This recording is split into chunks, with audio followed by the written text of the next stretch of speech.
The night Elena Ward opened her door to two wolves, she had already decided she didn't care if she lived or died. What she didn't know was that her decision would shatter a curse older than the mountains themselves and turn her into the one thing the wilderness had been waiting for. If you want to see how a broken woman and a cursed alpha defy nature, survival, and every rule that says humans and wolves can't coexist, stick around until the end. And hey, drop a comment with your city so I know where you're watching from. Let's get into this. Elena Ward hadn't spoken to another human being in 43 days. She kept count at first, scratching marks into the wooden beam above her bed like some kind of prisoner. Then she stopped. What was the point? Time didn't mean anything out here. Days blurred into nights. Snow fell, then stopped, then fell again. The silence was so complete it felt like a physical weight pressing against her skull. The cabin sat at the edge of the Cascade Range, miles from the nearest town, accessible only by a winding dirt road that disappeared under snow for half the year. Elena had chosen it precisely because it was the kind of place people forgot existed. No neighbors, no cell service, no one asking questions she didn't want to answer. She chopped wood, she melted snow for water. She ate canned soup and stale crackers and told herself this was better than the alternative. The alternative was going back. Back to Seattle. Back to the apartment she'd shared with Marcus. Back to the job where everyone had looked at her like she was fragile, like she might shatter if they spoke too loudly. Back to her sister's pitying phone calls and her mother's passive-aggressive concern and the whole suffocating machinery of a life that had betrayed her when she needed it most. No, she was done with all of that. Out here, there were no expectations. No one to disappoint, no one to lie to her face while stabbing her in the back. Just the trees, the snow, the cold, and the wolves. She'd heard them at night, distant howls that echoed through the valley like ghosts. Sometimes she saw tracks in the snow around the cabin. Large paw prints, bigger than any dog. She wasn't stupid. She knew what lived in these mountains, but she wasn't afraid. Fear required caring whether you lived or died. And Elena had left that behind the day she drove up here with a duffel bag and a tank of gas and no plans to return. The blizzard hit on the 44th day. It came out of nowhere, a wall of white that swallowed the world. One minute she was outside splitting logs, the next she could barely see 3 feet in front of her face. The wind screamed through the trees, hurling snow sideways, turning the air into a frozen weapon. Elena dropped the axe and ran for the cabin, stumbling through drifts that were already knee-deep. She slammed the door behind her and leaned against it, gasping, her lungs burning from the cold. The temperature was dropping fast. She could feel it even through the walls. She fed the wood stove until it roared, then wrapped herself in a blanket and sat on the couch, watching the storm rage outside the window. The glass rattled in its frame. The wind clawed at the roof like something alive, trying to peel it away. This was bad. She'd been through storms before, but nothing like this. This was the kind of storm that killed people, the kind that buried cabins under 10 feet of snow and didn't let up for days. Elena pulled the blanket tighter and tried not to think about how much firewood she had left, or how long the storm might last, or what would happen if the stovepipe got blocked and she couldn't keep the fire going. She tried not to think about dying alone out here, frozen solid, not found until spring, if ever. The hours dragged. The storm didn't let up. The world outside became a howling void, shapeless and infinite. Elena dozed fitfully, waking every time the wind slammed against the cabin hard enough to shake the walls. And then, sometime deep in the night, she heard something else, a sound that wasn't the wind, scratching. At first she thought she was imagining it, but no. There it was again, deliberate, rhythmic, something at the door. Elena's heart kicked in her chest. She stood slowly, the blanket falling away. The fire had burned down to embers. The room was dim, shadows pooling in the corners. The scratching came again, louder this time. She moved toward the door, every instinct screaming at her to stay back, to ignore it, to let whatever was out there freeze or leave or do whatever the hell it wanted, as long as it stayed on the other side of that door. But something made her stop. Something made her look through the small window set into the door. And that's when she saw them. 2 wolves. They stood just outside, barely visible through the driving snow.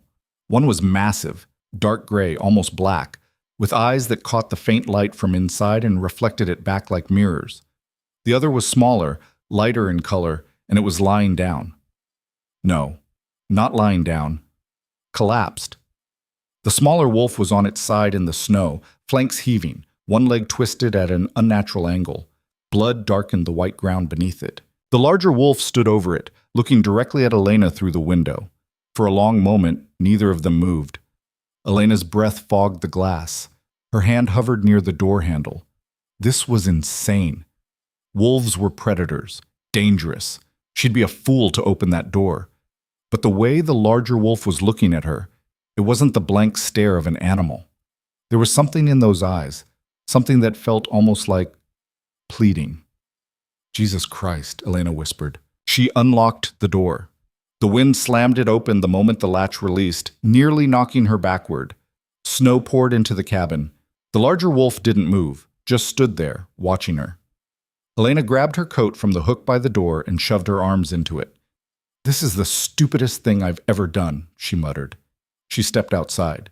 The cold hit her like a fist. The wind tore at her clothes, her hair. She could barely see, barely breathe. But the wolves were right there, close enough to touch. The larger one stepped back, giving her room. Elena knelt beside the injured wolf. It was a female, she realized. Young. Her breathing was shallow, rapid. The leg was definitely broken. Compound fracture, bone visible through torn skin and matted fur. "Okay," Elena said, her voice nearly lost in the wind. "Okay, we need to get her inside." She looked up at the larger wolf. He was watching her with an intensity that was almost human. "I'm going to try to move her," Elena shouted over the storm. "Don't bite me." The wolf didn't react. Elena slid her arms under the injured animal, trying to ignore the blood, the heat of the body, the way the wolf whimpered when she lifted. She was heavy, at least 80 pounds, but adrenaline did its work. She staggered toward the cabin, the larger wolf following close behind. Inside, Elena kicked the door shut and laid the injured wolf on the rug in front of the fireplace. She was shaking, from cold, from exertion, from the sheer insanity of what she'd just done. The larger wolf stood near the door, dripping melted snow, his eyes never leaving the injured female. Elena stripped off her wet coat and knelt beside the wolf again. "I don't know what the hell I'm doing," she said. "I'm not a vet. I barely know first aid for humans." But she had supplies. A first aid kit under the sink. Some painkillers, clean towels. She worked quickly, her hands steadier than she expected. She cleaned the wound as best she could, her stomach turning at the sight of exposed bone. The wolf whimpered but didn't snap at her, didn't fight. Elena splinted the leg with a piece of firewood and strips of torn towel, wrapping it tight. Not perfect. Probably not even good. But it was something. "You need antibiotics," she told the wolf, "and actual medical care, which I can't give you." The injured wolf's breathing had slowed. Her eyes were half closed. Elena sat back on her heels, exhausted. The larger wolf was still watching her. "What?" Elena said. "You want me to fix you too?" He tilted his head slightly, and then he did something that made Elena's blood run cold. He walked over to the injured wolf, nuzzled her gently, and then turned and walked to the door.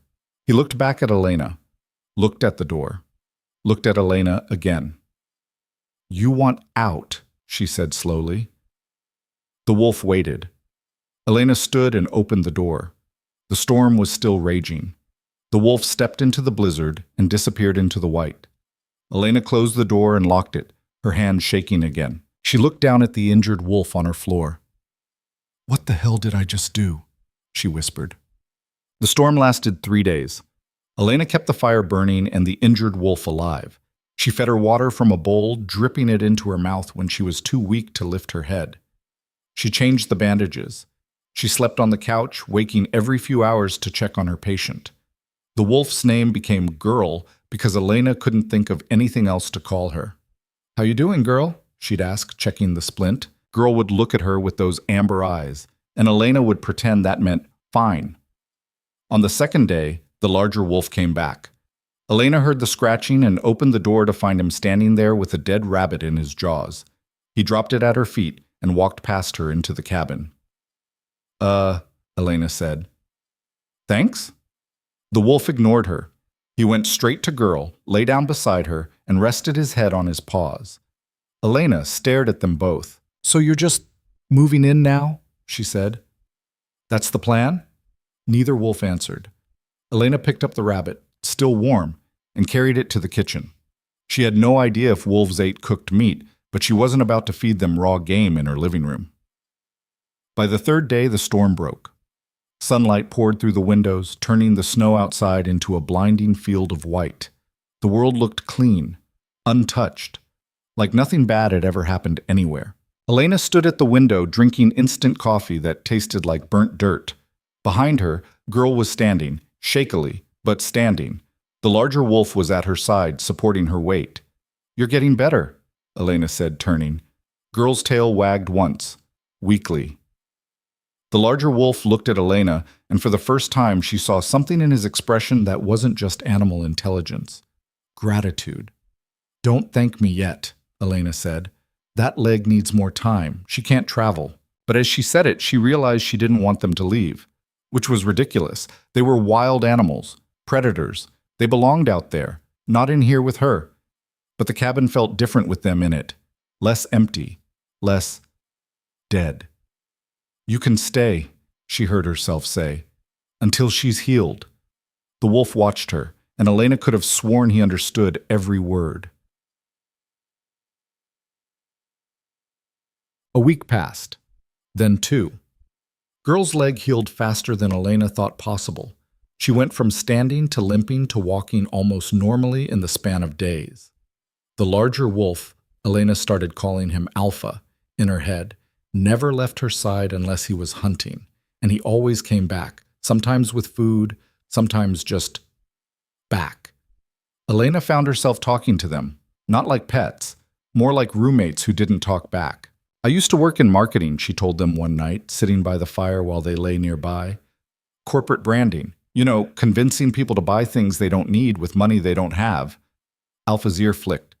"I was good at it, really good. Got promoted twice in 3 years. Everyone said I was going places." She paused, staring into the flames. "Then I found out my fiancé was sleeping with my boss. Had been for 6 months. And when I confronted him, you know what he said?" Silence. "He said it wasn't personal, like I was a business deal that didn't work out." Elena laughed bitterly. "And my boss, she didn't even fire me, just started treating me like I was invisible, like I didn't exist, and everyone else went along with it because that's what you do, right? You side with power." Girl shifted closer, resting her head on Elena's knee. Elena's throat tightened. "I tried to stay, tried to pretend it didn't matter, but every day I walked into that office felt like dying.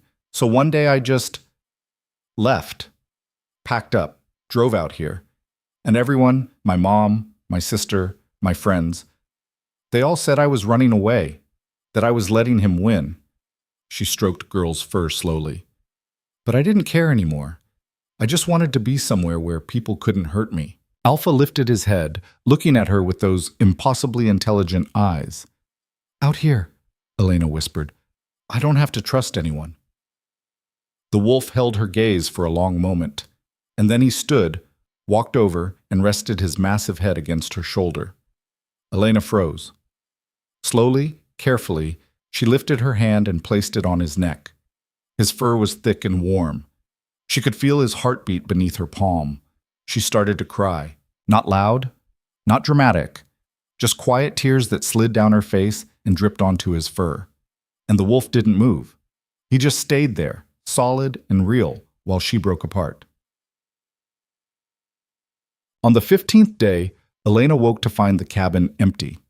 Girl was gone. Alpha was gone. The door was still locked from the inside. Panic surged through her. She checked every room, every corner, knowing it was impossible, but hoping nothing. She opened the door and looked outside. The snow was pristine. No tracks, no sign of them. They were just gone. Elena stood in the doorway, cold air pouring in, and felt the emptiness crash back over her like a wave. Of course they left. Of course they did. That's what everything did eventually. She closed the door and leaned against it, staring at the rug where Girl had lain for days.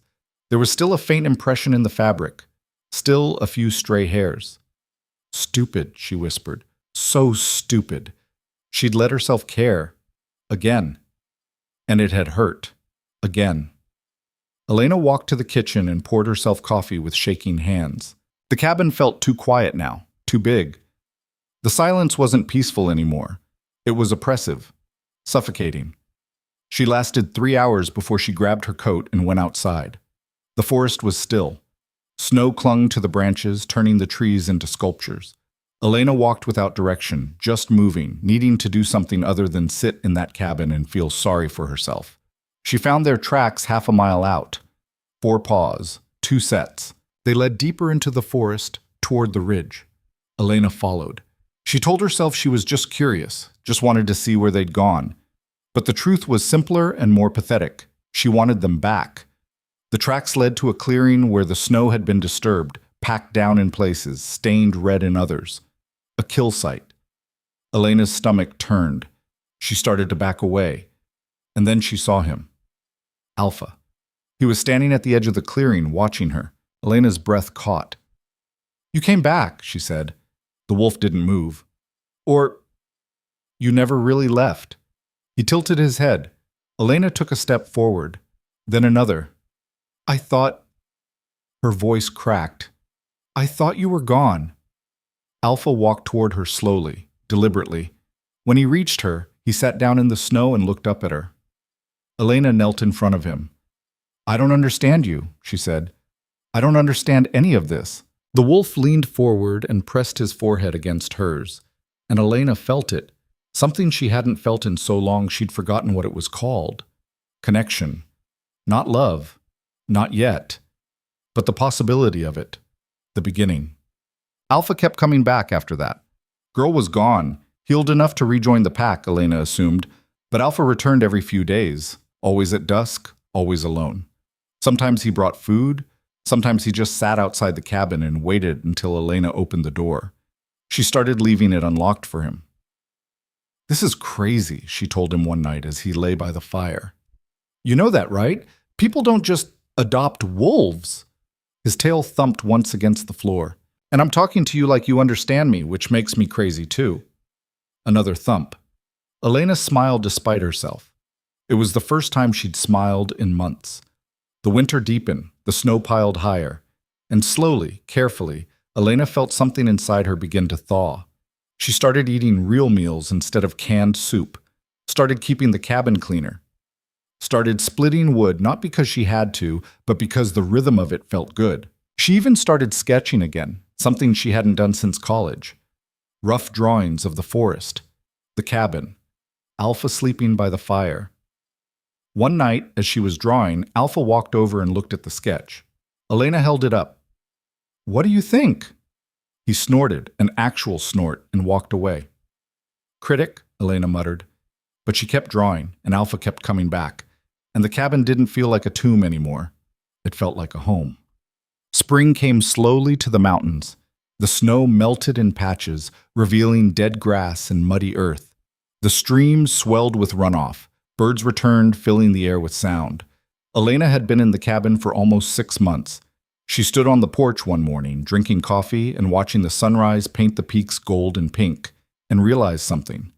She didn't want to leave. Not yet. Maybe not ever.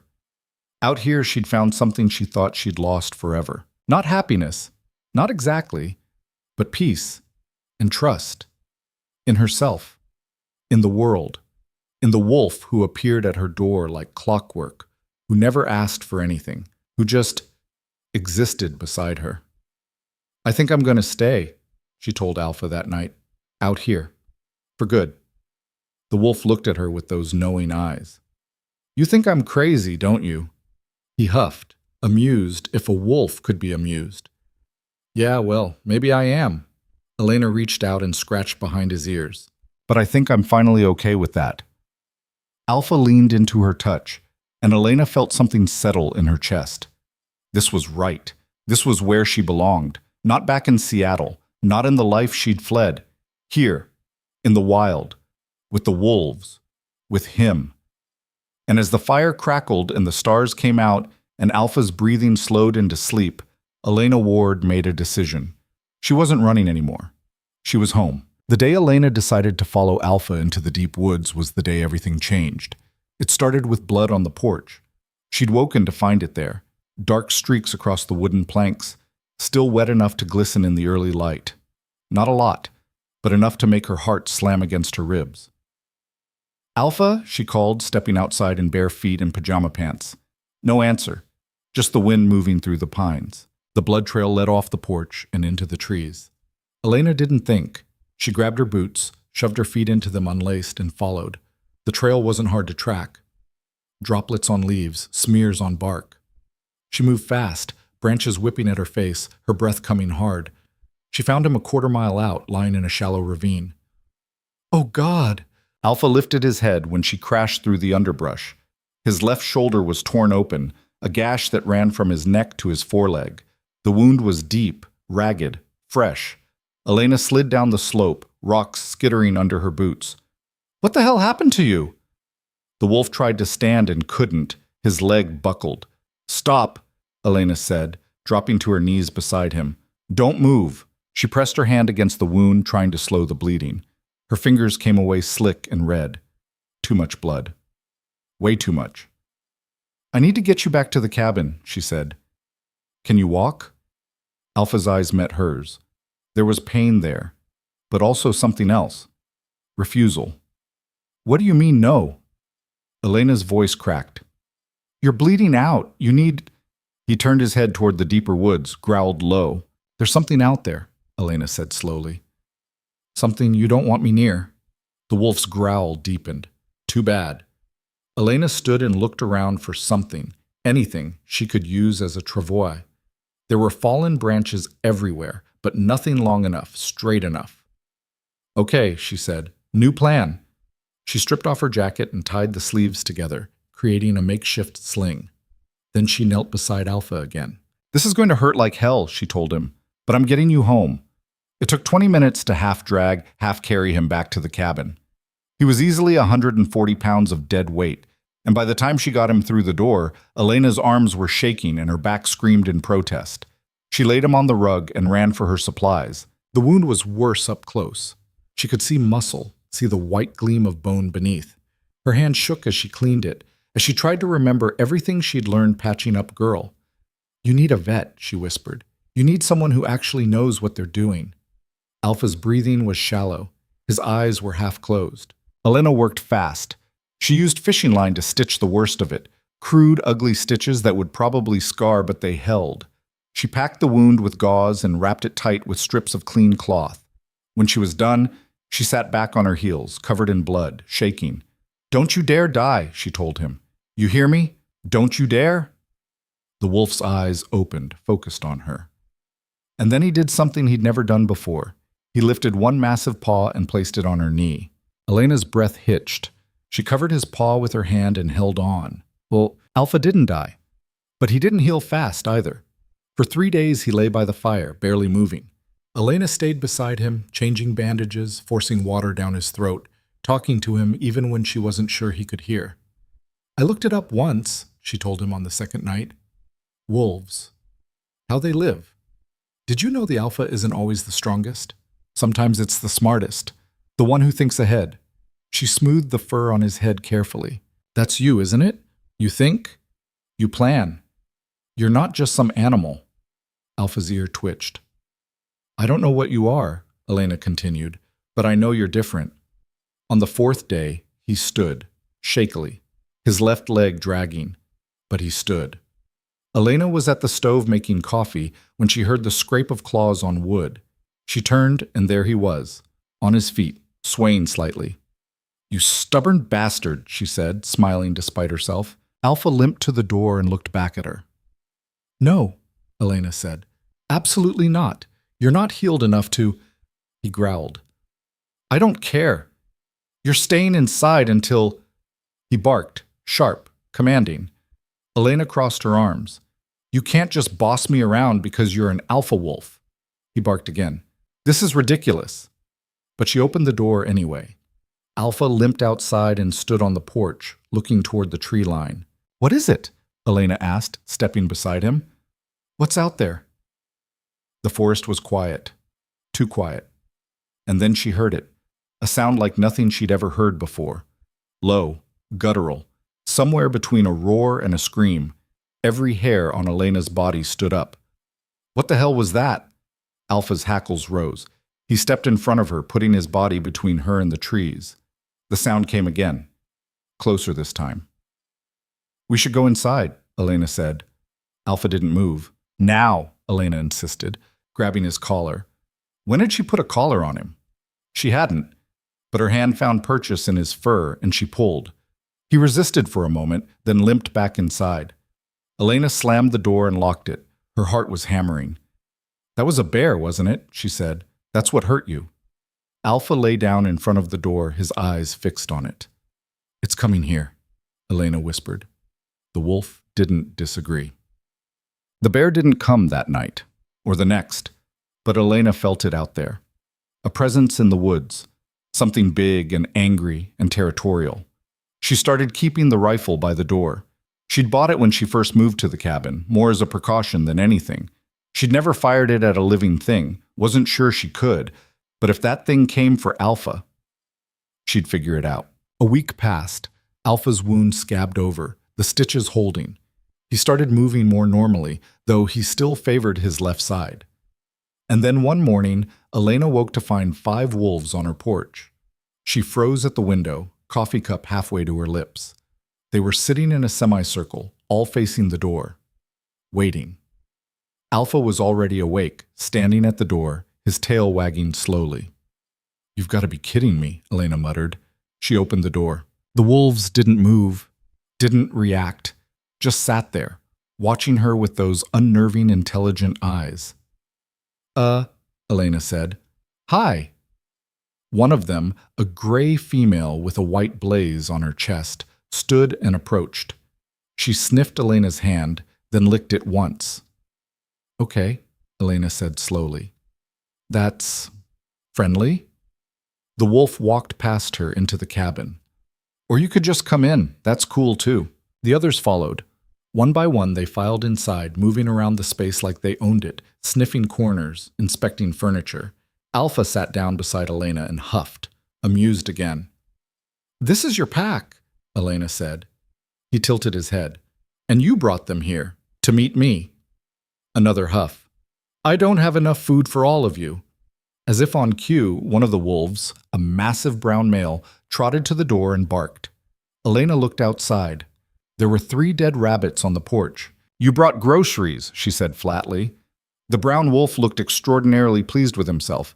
Elena started laughing. She couldn't help it. The absurdity of the situation, standing in her cabin surrounded by wolves who were apparently having a pack meeting in her living room, was too much. "Fine," she said. "Fine. You can all stay. But no peeing inside." The wolves stayed for 2 days. Elena learned their personalities. The gray female, Blaze, Elena named her, was calm and watchful. The brown male, Bear, because he was enormous, was goofy and food-motivated. There was a lean black wolf with yellow eyes who never made a sound, Ghost. A red-furred female who was skittish but curious, Rust. And a young male, barely more than a pup, who tumbled over his own feet constantly, Trouble. They slept in piles, they played in the snow.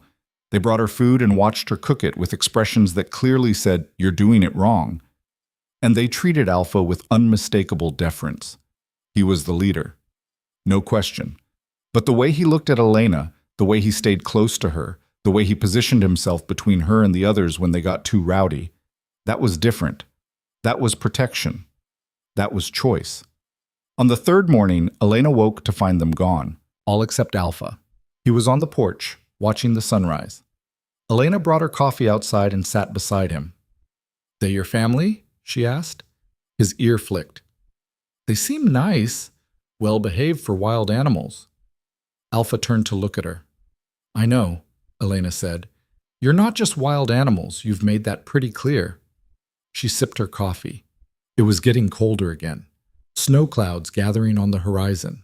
"I should go into town," she said. "Get supplies. I'm out of almost everything." Alpha's head whipped toward her. "It's fine. It's just Pinewood, 40-minute drive." He stood and moved to block the porch steps. "I have to go," Elena said. "I can't live on rabbits and canned beans forever." The wolf didn't budge. "You can't come with me. People would freak out." Alpha stared at her. "I'll be gone a few hours. You can stay here and heal." He growled, low and serious. I'm going, Elena said firmly. You don't get to decide that. She pushed past him down the steps. Halfway to her truck, she heard him following. No, she said without turning around. Stay. He kept following. Elena spun around. I said stay. Alpha sat down in the snow, but his eyes never left her. I'll be back before dark, Elena said, softening. I promise. She drove away, watching him in the rearview mirror, a dark shape on the white landscape, growing smaller and smaller until the trees swallowed him up. Pinewood was exactly as Elena remembered it. One main street, a general store, a gas station, a bar that doubled as a diner. She hadn't been back since October, 6 months. The moment she walked into the general store, she knew it was a mistake. Conversation stopped, heads turned. The woman behind the counter, Ruth, her name tag read, smiled with too many teeth. Well, look who's back from the dead. Elena grabbed a basket. Just need supplies. Haven't seen you in a while. Heard you were holed up in the old McCreary cabin. That's right. All by yourself out there. Ruth's tone was half concern, half judgment. That's got to be lonely. It's quiet, Elena said, moving down an aisle. That's what I wanted. Still, Ruth followed her. A woman alone in the mountains. Things can happen. Elena grabbed canned goods without looking at labels. I'm fine. You hear about the attacks? That made Elena pause. What attacks? Livestock, Ruth said, leaning in like she was sharing a secret. Johnson's ranch lost 3 calves last month. Stevens lost a horse 2 weeks ago. Something's been getting into the pens at night. Could be coyotes, Elena said, trying to sound casual. Coyotes don't leave tracks that big. Ruth's eyes were bright with something like excitement. Sheriff says it's wolves, a pack of them. Been spotted on the ridgeline near your place, actually. Elena's grip tightened on the basket handle. I haven't seen any wolves. It was a lie, an obvious one, but Ruth didn't seem to notice. They're dangerous, Ruth continued. Jake Mercer tried to shoot one last week. Says it was the size of a small horse. Had eyes that glowed in the dark. Jake Mercer drinks too much, Elena said flatly. Ruth huffed. Well, you be careful up there. Those things are killers. Sheriff's talking about organizing a hunt. Get rid of them before someone gets hurt. The floor seemed to tilt under Elena's feet. A hunt, she repeated. Yep, says he's going to petition for an emergency predator control permit. Round up some volunteers and go clear them out. Elena set the basket down. They can't do that. Sure they can. It's legal if there's livestock damage. Wolves are protected, not if they're a threat. Ruth crossed her arms. And they are. You ask me, we should have done this years ago. Those animals don't belong here. Elena's hands were shaking. She clenched them into fists. I have to go, she said. You didn't finish shopping. I'm fine. I have enough. She walked out before Ruth could respond, leaving the basket on the counter. Outside, the air felt too thin. Elena leaned against her truck, breathing hard. They were going to hunt Alpha, his pack. They were going to kill them. She fumbled for her keys, dropped them, picked them up. She had to get back. Had to warn him. Warn him how? An ugly voice in her head asked. He's a wolf. He doesn't understand danger like you do. But that wasn't true. He understood plenty. Elena drove too fast on the way back, the truck fishtailing on icy patches. She didn't care. When she reached the cabin, Alpha was waiting on the porch. He stood when she killed the engine, his posture alert. Elena got out and walked straight to him. They're coming for you, she said. The people in town. They're going to hunt your pack. Alpha's ears went flat. I don't know when, but soon. Elena's voice was shaking. You have to leave. Go deeper into the mountains, somewhere they won't find you. The wolf stared at her. I'm serious, Elena said. They have guns. They'll kill you. Alpha stepped forward and pressed his head against her chest. Elena's composure cracked. She wrapped her arms around his neck and held on. I can't lose you, she whispered. I can't. The wolf didn't pull away. And standing there in the cold with her arms around an animal that shouldn't trust her, that shouldn't even tolerate her presence, Elena made a decision. She wasn't going to let them hurt him. Any of them. Even if it cost her everything. The pack came back that night. All of them. Elena stood on the porch and watched them emerge from the tree line, shadows flowing through shadows. They assembled in the clearing, silent and watchful. Alpha stood beside her. I need to tell you something, Elena said, her voice carrying in the still air. And I don't know if you'll understand, but I have to try. The wolves watched her. There are people. Humans. They're planning to come here and kill you. Blaze's hackles rose. Bear growled low. I know you don't understand, but the look in Alpha's eyes said he understood perfectly. They think you're dangerous, Elena continued. They think you're killing their animals, and maybe you are. I don't know. I don't care, but they're coming. The pack shifted restlessly. You need to leave. Go somewhere safe, somewhere they won't find you. Alpha turned and looked at his pack, then back at Elena. And then he did something that stopped her heart. He walked down the porch steps, sat in the snow, and howled. The sound was massive, primal. It echoed off the mountains and rolled through the valley like thunder. One by one, the others joined in. 5 voices. 6. Layered and haunting and beautiful and terrible. Elena stood frozen, listening to them sing. When the howls faded, Alpha returned to the porch. What was that? Elena whispered. He looked at her with those impossible eyes. And Elena understood. It was a declaration. They weren't leaving. This was their territory, their home, and they would defend it. Then I'll help you, Elena heard herself say. Alpha's head tilted. I don't know how, but I will. I promise. The wolf held her gaze for a long moment. Then he turned and barked once, sharp and commanding. The pack dispersed into the forest, vanishing as quickly as they'd appeared. Only Alpha remained. We're going to need a plan, Elena said. The wolf huffed, agreement or amusement, she couldn't tell. But when he walked back inside the cabin, Elena followed, and together they started to prepare for war. 3 days later, Elena heard the trucks. She was outside chopping wood when the sound of engines reached her, low and distant but unmistakable. Alpha appeared from the tree line, his body tense. They're here, Elena said. She dropped the axe and ran inside, grabbed the rifle, checked the load. When she came back out, Alpha was standing at the edge of the clearing, facing the road. The trucks came into view, 3 of them, old pickups with gun racks and men in hunting jackets. They stopped 50 yards from the cabin. Elena stepped off the porch, rifle in hand but pointed at the ground. The sheriff, a thick-necked man named Calhoun, got out of the lead truck. Miss Ward, he called, you might want to get inside. Why is that? Elena called back. We're here on predator control business. Things might get loud. You're on private property. We have a permit. Calhoun held up a piece of paper. Emergency predator removal. Legal and binding. Doesn't give you the right to trespass. It does if the predators in question are on your land. Calhoun started walking toward her. You seen any wolves around here? Elena's heart was pounding. No. That's funny, because we've been tracking them, and the trail leads right here. Then your tracking is wrong. Calhoun stopped 10 feet away.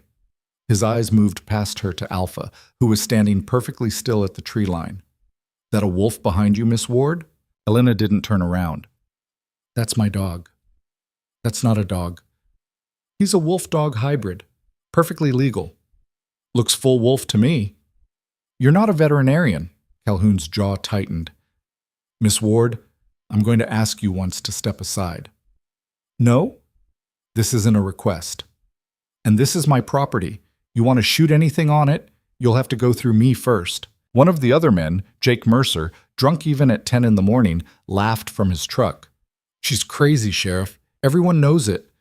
Shut up, Jake, Calhoun said, but he didn't look away from Elena. You protecting that animal? I'm protecting my home.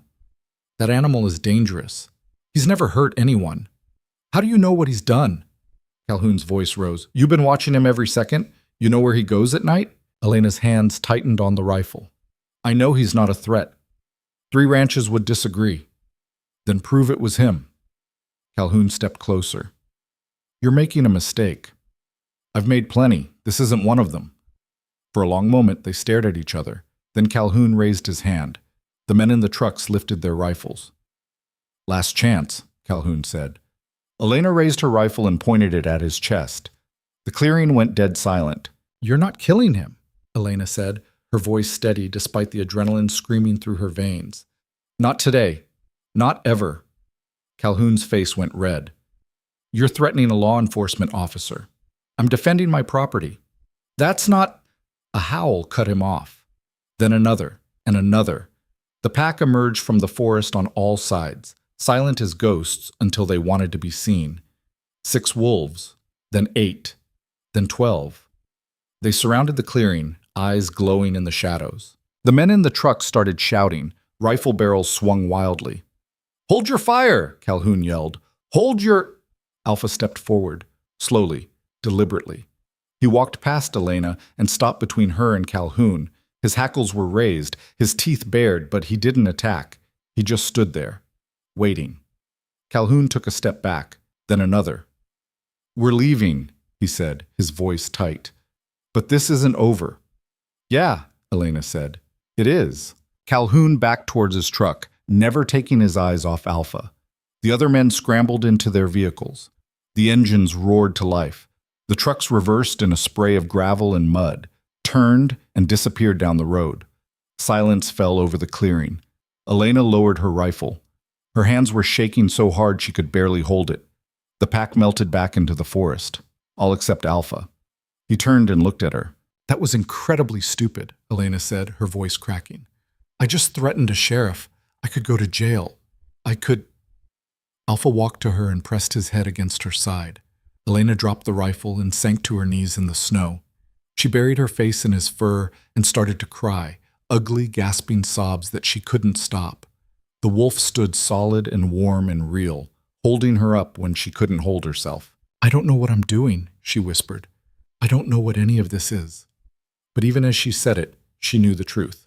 She'd chosen a side, she'd chosen him, and there was no going back. And there was no going back. Elena stayed on her knees in the snow long after Alpha moved away, her breath still coming in ragged gasps. The clearing felt too quiet now, unnaturally so, like the forest itself was holding its breath.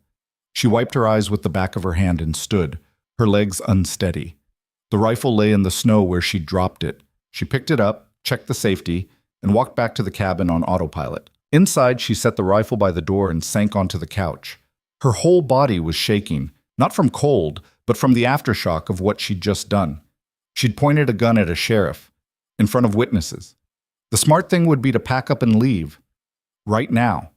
Before Calhoun came back with reinforcements and actual legal authority to arrest her.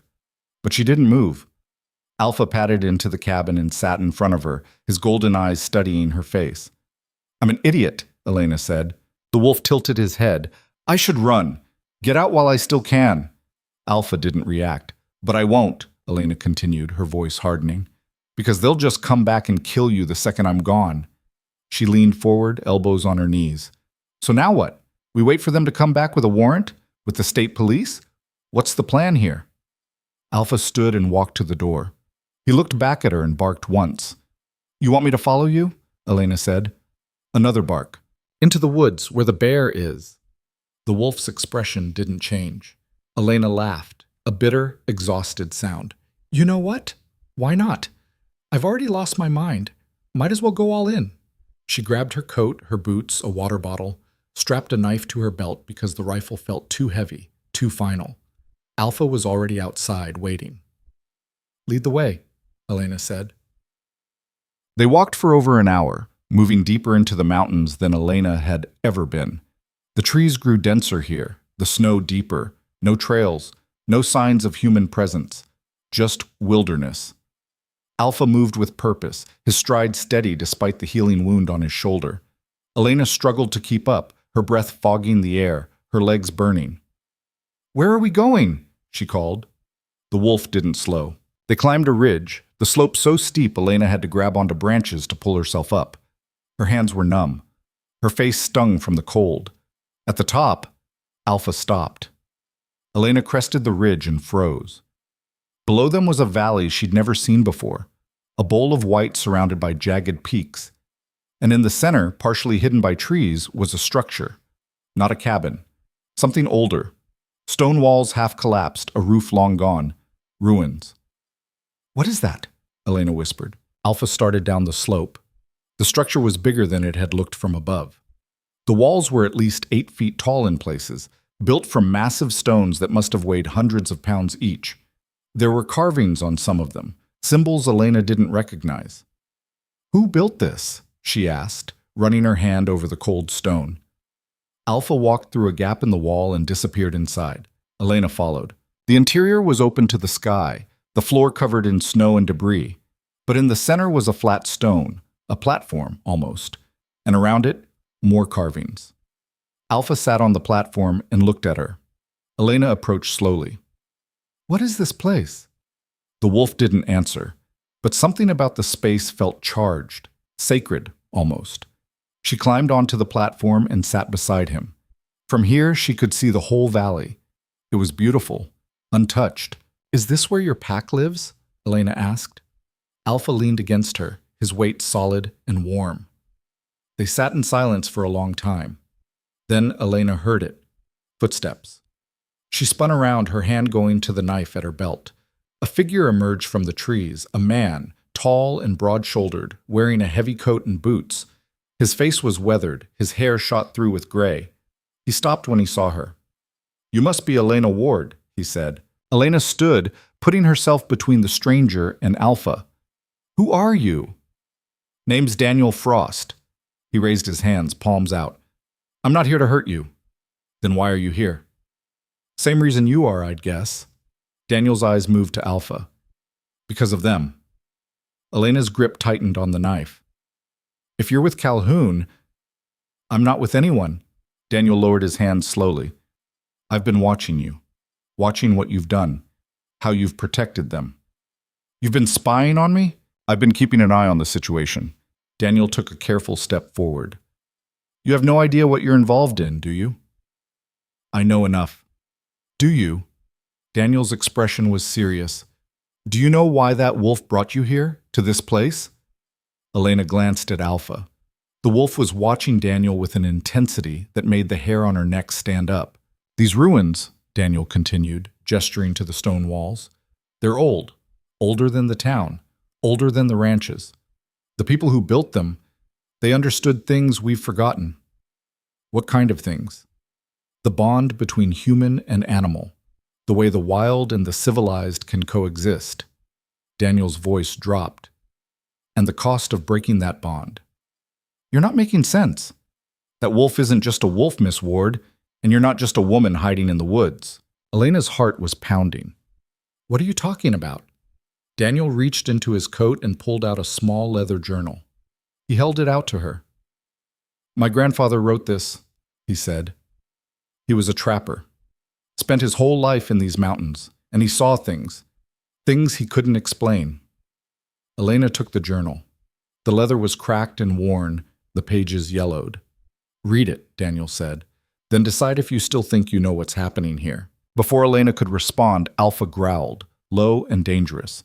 Daniel backed away immediately. "I'm going. But you should know, Calhoun isn't going to let this go. He's already talking to the State Wildlife Commission. They're going to authorize a full hunt." "When?" Elena demanded. 3 days. Maybe less." Daniel met her eyes. "If you want to save them, you need to understand what they really are." He turned and walked back into the forest, disappearing as silently as he'd come. Elena stood there, clutching the journal, her mind spinning. Alpha nudged her hand. "What the hell was that about?" she asked him. The wolf looked at the journal, then back at her. Elena opened it. She read by firelight that night, Alpha lying beside her on the couch. The journal was dense, cramped handwriting, sketches in the margins, entries that spanned decades. But certain passages jumped out at her. "Saw the Alpha again today. Same one as last winter. He doesn't age. I'm sure of it now. Watched him for 3 years and he looks exactly the same. Thomas says I'm crazy, but I know what I saw. The wolf walked into the clearing and then there was a man. Same eyes, same way of moving. It's not natural. The old stories are true, the ones the indigenous people told before we drove them out, about the shapeshifters, the guardians, the cursed ones who walk between worlds." Elena's hands were shaking. She flipped forward, scanning entries.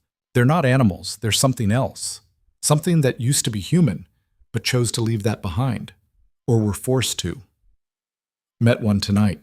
He spoke to me. Said he was tired. Said the world had taken everything from him and he'd rather run with wolves than live among people who'd forgotten how to be human. He's been here for over 100 years, watching, protecting, keeping the balance. But he's alone. The others are gone. Hunted, killed. He's the last.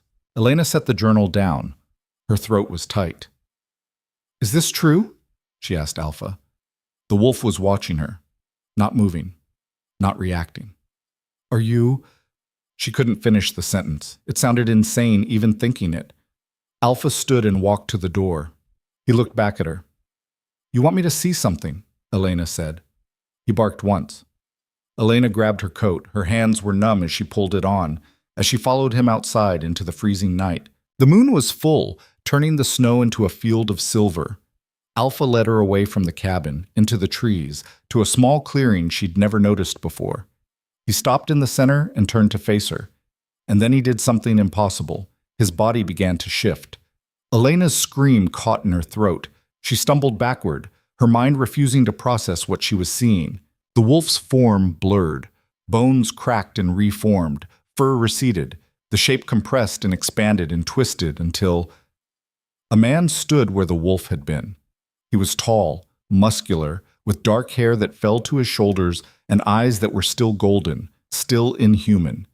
He was naked, steam rising from his skin in the cold air. Elena, he said. His voice was rough, like he hadn't used it in years. Elena couldn't breathe, couldn't think, couldn't do anything but stare. My name is Adrian Hale, the man said, and I've been waiting a very long time for someone like you. Elena ran. She crashed through the forest blindly, branches tearing at her clothes, her lungs burning. She didn't know where she was going, didn't care. She just needed to get away from... She couldn't even think it. A hand caught her arm. She spun, fist raised, and almost punched him. Adrian, Alpha, whoever the hell he was, stood there in jeans and a flannel shirt he must have retrieved from somewhere. He looked almost normal, almost human, except for the eyes. Let me go, Elena gasped. You're going the wrong way. The cabin's behind you. I don't care. There's a cliff 100 yards ahead. You'll die if you keep running. Elena jerked her arm free. Stay away from me. I can't. Adrian's expression was pained. We're bonded now, whether you accept it or not. Bonded? What the hell does that mean? It means you saved my life, twice. It means you stood between me and a man with a gun. It means... He stopped. It means you chose me over your own kind. I didn't choose anything, Elena said, her voice breaking. I just didn't want them to kill you. That's a choice. You lied to me. You've been lying this whole time. I never lied. I just didn't tell you the truth. That's the same thing. Is it? Adrian took a step closer. Would you have let me in that first night if you'd known what I was? Would you have healed me, protected me? Elena opened her mouth, closed it. You knew I wasn't normal, Adrian continued.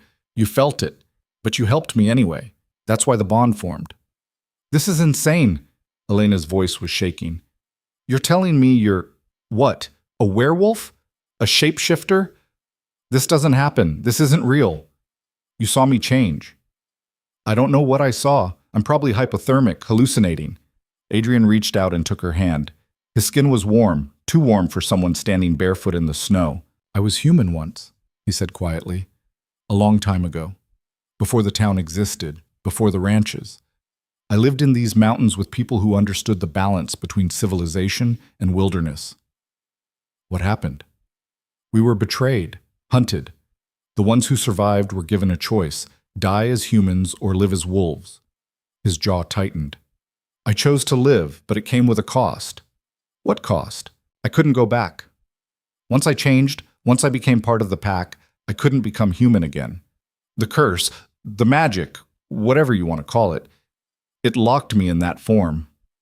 Elena's head was spinning. Then, how are you standing here? Adrian looked at her with an expression so raw it hurt to see. Because you broke the curse, he said.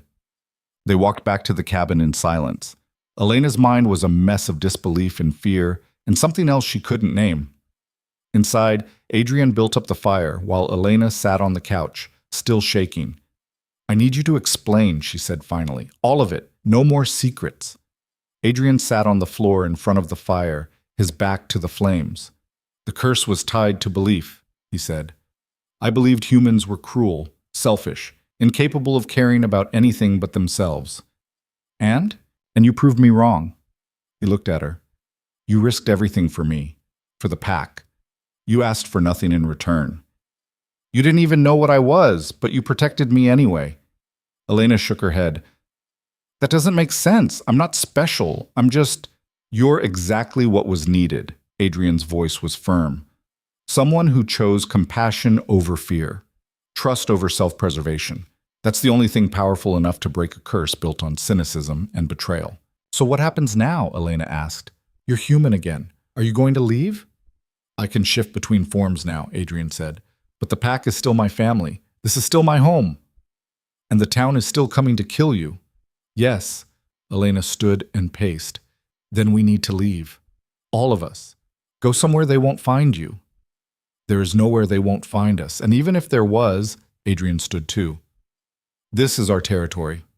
We don't run. Then what? We wait for them to come back and shoot everyone? We defend ourselves. Against how many men? 10, 20? They'll have guns, Adrian. Real guns. Your pack won't stand a chance. We've survived worse. Not like this. Elena grabbed his arm. I've seen what humans do when they're scared. They don't stop. They don't show mercy. They'll kill every wolf in these mountains if they have to. Adrian's expression darkened. Then maybe it's time humans learn to fear us. That's not the answer. Then what is? He pulled away from her. You want me to roll over and let them slaughter my family? The ones who've stood by me for decades. I want you to survive, Elena's voice cracked. I didn't break your curse just so you could get yourself killed defending a piece of land. It's not about land. Adrian's eyes blazed. It's about refusing to be driven out. Again. I've lost everything once. I won't do it again. They stared at each other across the small room, the fire crackling between them. There has to be another way, Elena said finally.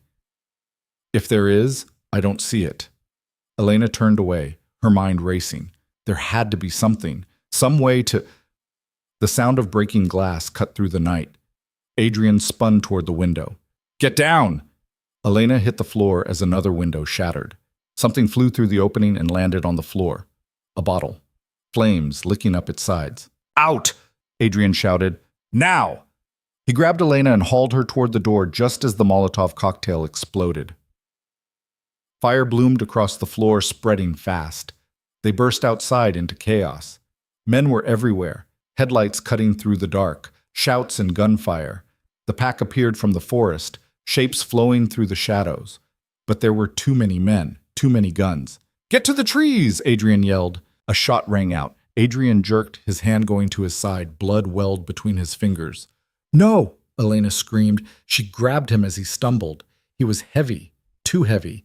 She couldn't hold him up. Another shot. This one hit the ground inches from her foot. Adrian changed. 1 second he was human, the next he was the wolf again. He snarled, positioning himself between Elena and the gunmen. Fall back, someone shouted. It was Calhoun. Drive them toward the ridge. The pack was scattering. Blaze dragged Trouble into the underbrush. Bear and Ghost were nowhere to be seen. Adrian tried to follow, but his back leg buckled. The bullet wound. Elena dropped to her knees beside him. Get up. Please get up. He tried. Failed. The men were advancing. A line of them, rifles raised. Last chance, Miss Ward, Calhoun called. Step away from the animal. Elena looked at Adrian, at the blood matting his fur, at the pain in his golden eyes. She stood and spread her arms wide, putting herself between him and the guns. No, she said. You're going to die for a wolf? Calhoun's voice was incredulous. If that's what it takes. Calhoun raised his rifle. And then the forest erupted. Not just the pack. Dozens of wolves, maybe hundreds. They poured out of the trees like a flood, surrounding the clearing, eyes glowing in the headlights. The men stopped. Guns wavered. What the hell? One of them breathed. The wolves didn't attack. They just stood there, waiting. Adrian struggled to his feet, leaning against Elena. He lifted his head and howled. The sound was deafening, primal, and every wolf in the clearing answered. The men broke, guns fell. They ran for their trucks. engines roaring to life, tires spinning in the snow. Within seconds, the clearing was empty except for Elena, Adrian, and the pack. The other wolves melted back into the forest as silently as they'd come. Adrian collapsed. Elena went down with him, cradling his massive head. "Stay with me," she whispered. "Please stay with me." His breathing was labored, shallow. She pressed her hands against the wound, trying to stop the bleeding, but there was so much blood, too much. "Don't you dare die," Elena said, her voice breaking. "Not now. Not after everything." Adrian's eyes found hers, and then he changed again. The shift was slower this time, painful, but when it was done, he was human. Elena pulled off her coat and pressed it against the wound in his side. "I need to get you to a hospital," she said. "No hospitals." Adrian's voice was weak. "They'll ask questions." "I don't care, you're bleeding out. The pack will help." He coughed. Blood flecked his lips. "They know what to do." Blaze appeared at the edge of the clearing. She barked once, sharp and commanding. "She says to follow," Adrian whispered. "You can understand her?" "Always could." Elena looked at the wolf, then back at Adrian. "Can you walk?" "No." "Then I'm carrying you." "Elena, shut up." She got an arm under his shoulders and hauled him upright. He was heavy and bleeding and barely conscious, but she didn't care. Blaze led them deeper into the forest. Elena followed, half dragging Adrian, her muscles screaming in protest. They reached the ruins in the valley. The pack was waiting. Elena lowered Adrian onto the stone platform in the center. His breathing was ragged, his skin pale. "What now?" she asked Blaze. The wolf looked at her, then at Adrian, then back at her, and Elena understood. "No," she said. "I'm not leaving him." Blaze growled softly. "I don't care what you say. I'm not—" Adrian's hand caught hers. "You have to," he said, his voice barely audible. "The pack can heal me, but only if you're not here." "Why?" "Because the magic doesn't work with humans present." He coughed again. "Please, trust me." Elena's vision blurred. "I can't lose you." "You won't." Adrian squeezed her hand weakly. "I promise." Blaze barked. Elena leaned down and pressed her forehead against Adrian's. "You better keep that promise," she whispered. Then she stood and walked away, every step feeling like she was tearing herself in half. At the edge of the ruins, she looked back. The pack had surrounded Adrian. They stood in a circle, heads bowed, and began to howl. The sound filled the valley, echoing off the mountains. And in the center of the circle, Adrian's body began to glow. Elena turned and ran before she could see what happened next. She made it 50 yards before her legs gave out. She collapsed in the snow and sobbed, huge wrenching sounds that tore from her chest. She'd done it. She'd saved him. But she'd also just watched him surrounded by wolves performing something that looked like magic. And she had no idea if he'd survive. No idea if she'd ever see him again.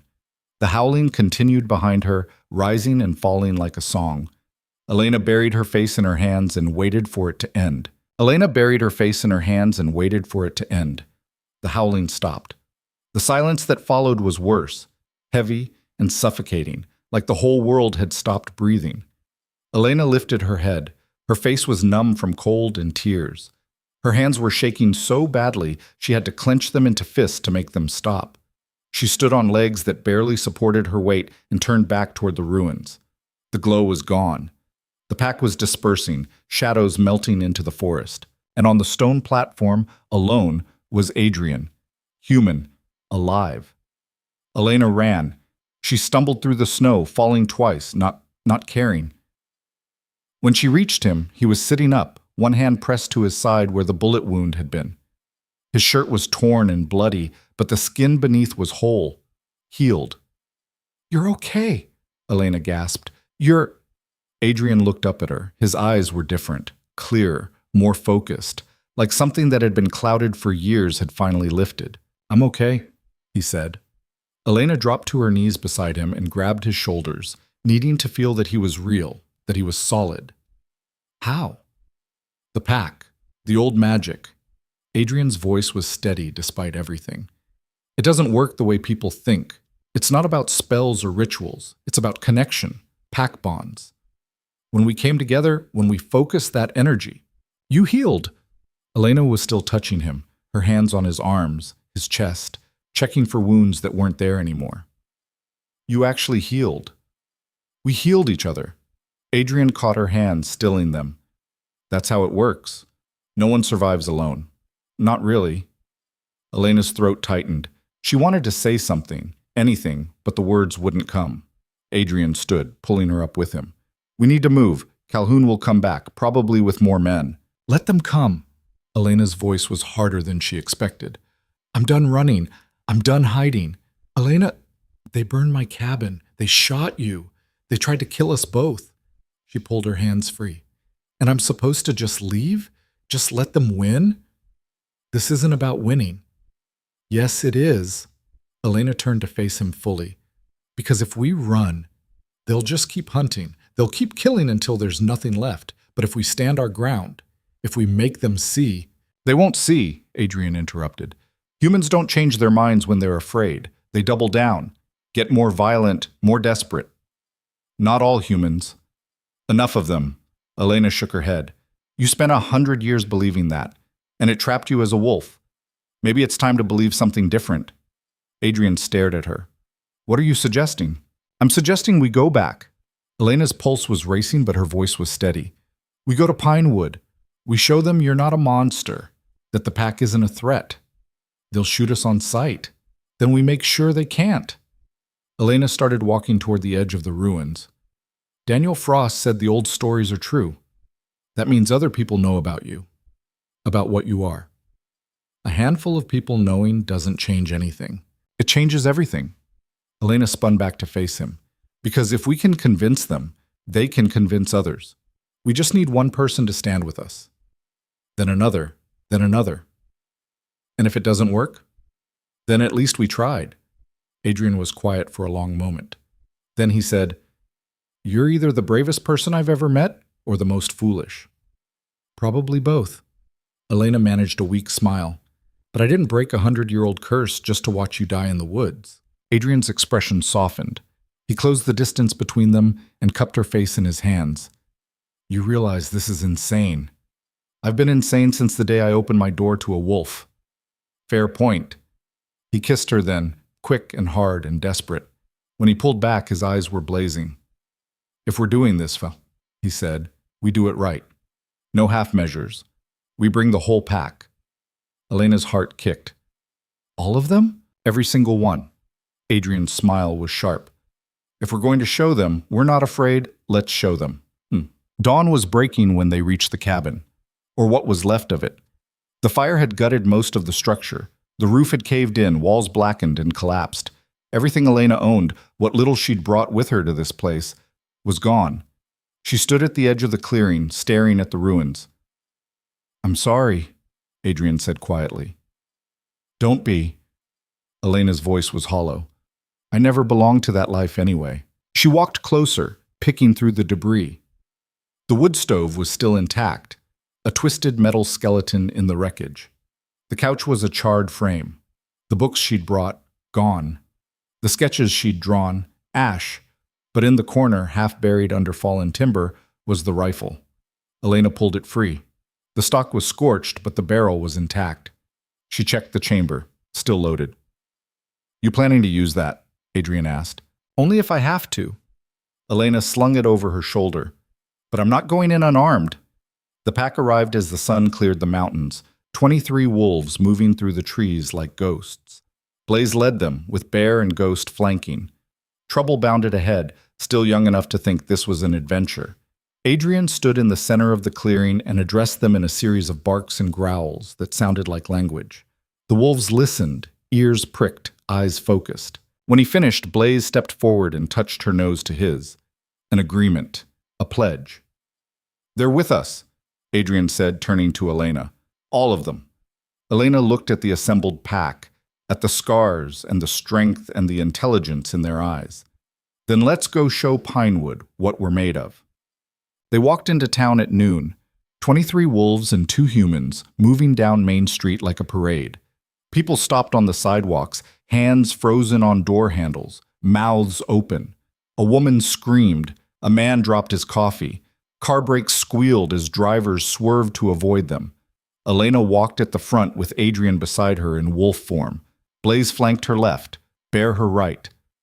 Keep moving, Elena said under her breath. Don't stop. Don't react. The pack flowed around parked cars and through intersections, silent except for the click of claws on pavement. They were halfway to the sheriff's office when Calhoun appeared, flanked by 4 deputies with rifles raised. That's far enough, he shouted. Elena stopped. The pack stopped with her. We're not here to fight, Elena called back. You brought wolves into my town. I brought people to see the truth. Calhoun's face went red. Those are animals, dangerous predators. They're more than that. Elena took a step forward. And you know it. I know they killed livestock. I know they're a threat. You know they defended themselves when you tried to burn them alive.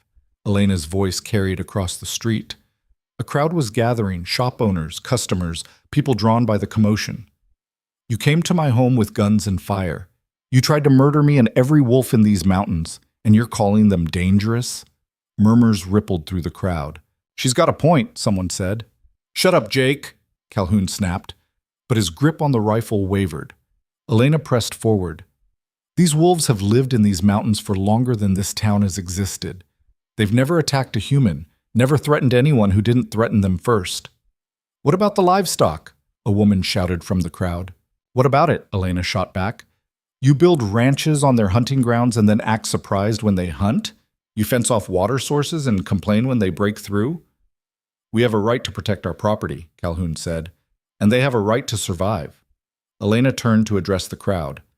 We've been treating them like monsters, like things to be eliminated. But they're not. They're intelligent. They have families. They feel pain and fear and loyalty just like we do. You're crazy, someone muttered. Am I? Elena looked at Adrian. Show them. Adrian hesitated. Show them, Elena repeated. The wolf stepped forward. The crowd flinched back, but he didn't advance on them. Instead, he sat down in the middle of the street, and he changed. The shift was slower this time, deliberate, so everyone could see. Fur receding, bones reshaping, the wolf becoming a man. Gasps erupted from the crowd. Someone screamed. A woman made a sign against evil. Adrian stood, naked and unashamed, his golden eyes scanning the faces around him. My name is Adrian Hale, he said, his voice carrying. And I've been protecting these mountains since before your grandparents were born. Silence. Then Daniel Frost stepped out of the crowd. I can confirm that, he said. My grandfather wrote about him, about the wolves, about what they really are. Frost, you've lost your mind, Calhoun said. Have I? Daniel pulled out the leather journal. Or have we all been too blind to see the truth? He opened the journal and began reading passages aloud. Descriptions of Adrian, accounts of the shapeshifters, stories passed down from the indigenous people who'd lived here first. The crowd listened, some skeptical, some shocked, but they listened. When Daniel finished, he closed the journal and looked at Calhoun. We've been hunting the wrong enemy.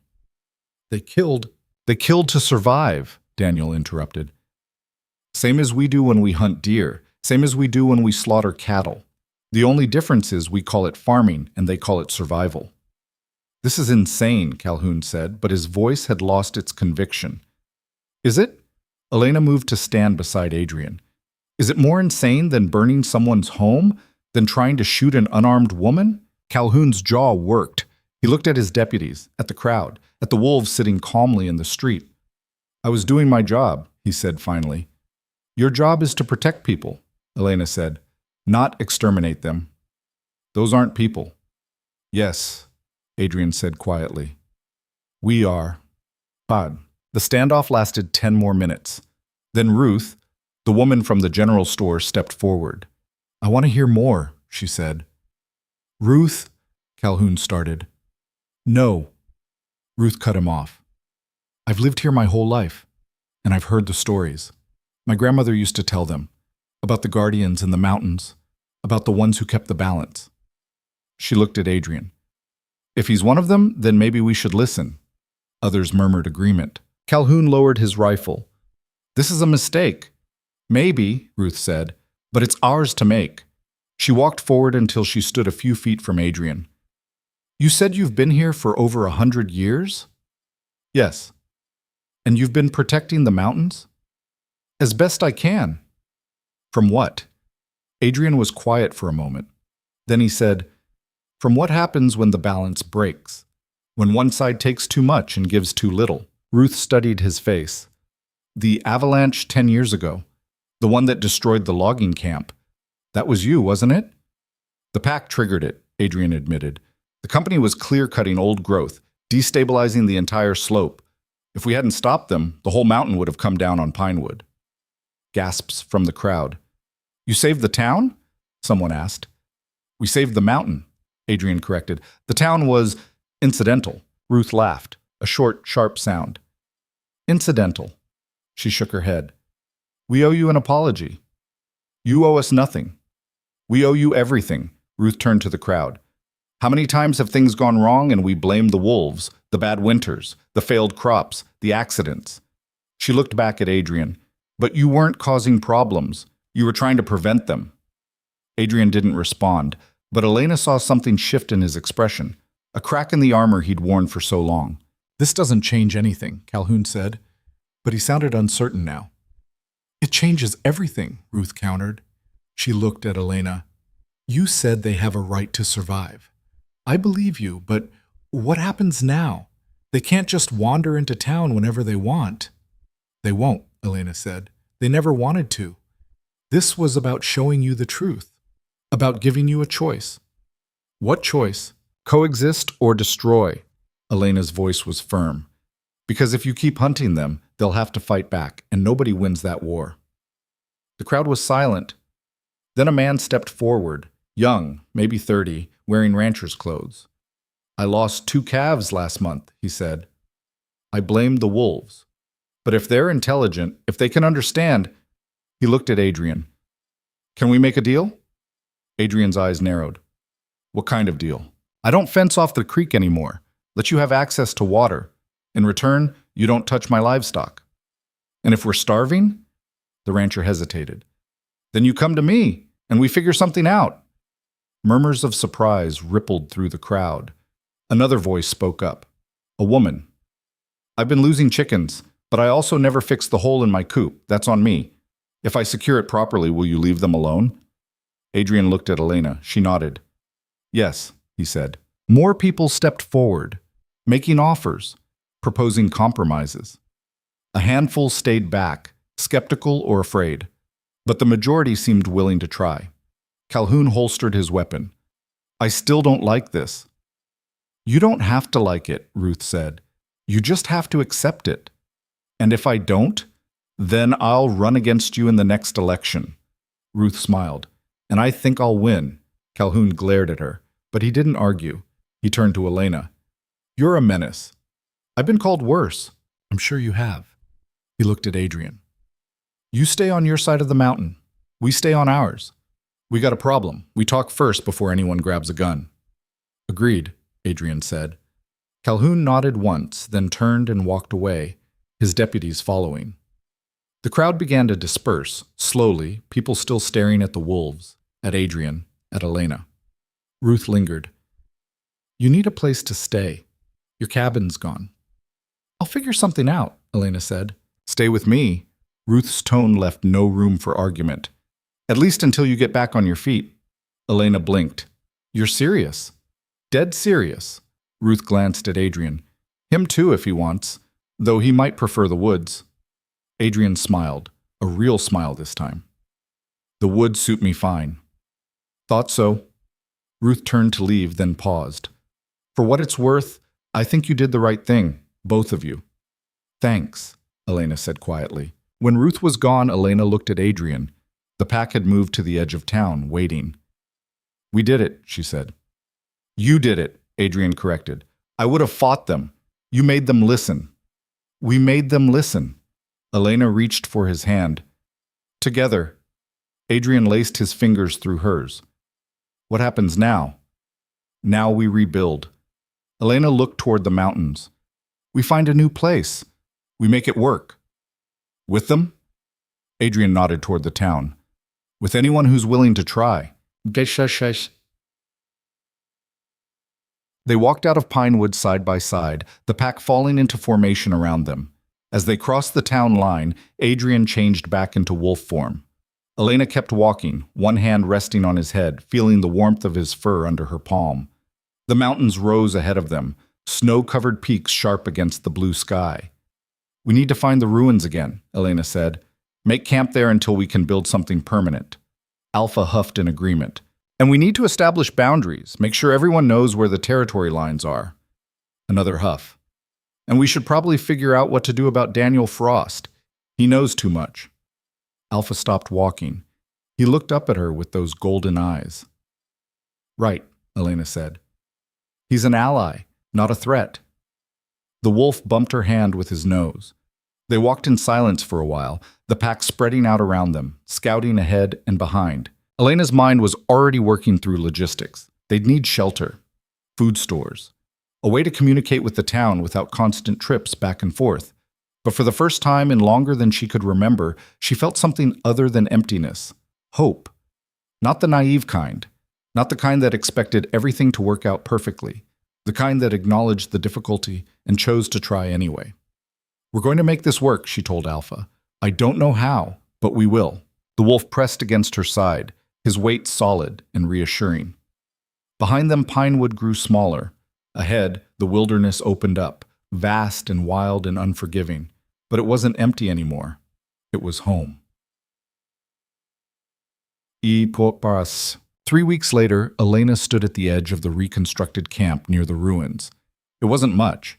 A few shelters built from salvaged timber and stone, a fire pit in the center, storage areas dug into the hillside. But it was warm, secure, defensible. The pack had claimed the surrounding forest, marking territory boundaries that the town had, so far, respected. And every few days, someone from Pinewood made the trek up to trade. Food for furs, tools for knowledge about the mountains. A tentative partnership that was slowly becoming something more. Adrian emerged from one of the shelters in human form, wearing clothes Daniel had brought up the week before. He moved to stand beside Elena, looking out over the valley. "The rancher kept his word," he said. "No new fences near the creek." "That's good. And Ruth sent a message. She wants to organize a meeting. Town council and pack representatives. Formal agreement." Elena raised an eyebrow. "Pack representatives?" "Her words." Adrian smiled. "I think she means us. We're not pack. Aren't we?" He turned to look at her. "You live here. You hunt with us. You've earned Blaze's respect, which is harder than earning mine. I can't shift into a wolf." "Doesn't matter." Adrian's expression was serious. "Pack isn't about what you are. It's about who you choose to stand with." Elena's throat tightened. "I chose you. All of you. And we chose you back." He took her hand. "So yes, we're pack." Blaze appeared at the edge of the clearing, a rabbit in her jaws. She dropped it near the fire pit and barked once, dinner sorted. "She's getting bossy," Elena said. "She's alpha female now," Adrian said. "It's her job." "What does that make me?" "Honestly?" Adrian grinned. "Annoying human who won't let me fight anyone." Elena shoved him. He laughed, a sound that still surprised her every time she heard it. They worked together to prepare the rabbit, Elena skinning while Adrian built up the fire. The pack drifted in as the sun set, settling around the flames in a loose circle. This had become their routine. Hunt, eat, rest, talk, and slowly, Elena had learned to understand them, not through words, but through gesture and sound and the way they moved around each other. She couldn't shift, couldn't run with them when they hunted in wolf form, but she could patch wounds, could plan strategy, could navigate the human world in ways they couldn't. She was pack, just a different kind. That night, after the others had dispersed to sleep, Elena and Adrian sat by the dying fire. "Do you think it'll last?" Elena asked. "The truce with the town?"